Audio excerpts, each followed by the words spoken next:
এবার আমি পটল চিংড়ি রান্না করব। আলু একটু পটল নিয়েছি, এগুলো একটু ভেজে নিচ্ছি। এই পটল চিংড়ি রেসিপিটাও শেয়ার করব।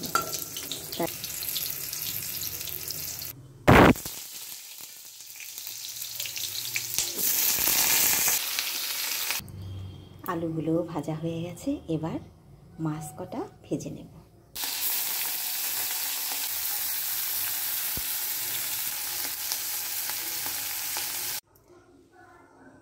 এই যে চিংড়ি মাছটা ভাজা হয়ে গেছে, আলু পটলটাও ভাজা হয়ে গেছে। এবার আমি কড়াতে আবার একটু তেল দিয়ে দেব।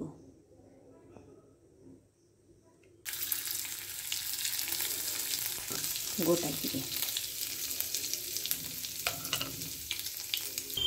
এবার টমেটো কুচিটা দিয়ে দেব। দিয়ে দেবো নুন,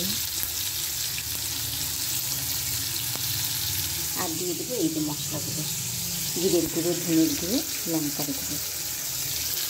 যাটা কষানো হয়ে গেছে, এর মধ্যে আমি চেরা লঙ্কাটা দিয়ে দেবো।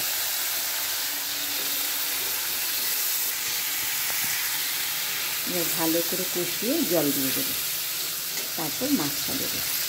এই যে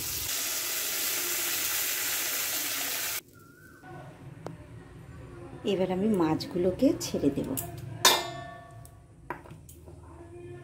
একবারে তরকারির সঙ্গে মাছটা সেদ্ধ হবে।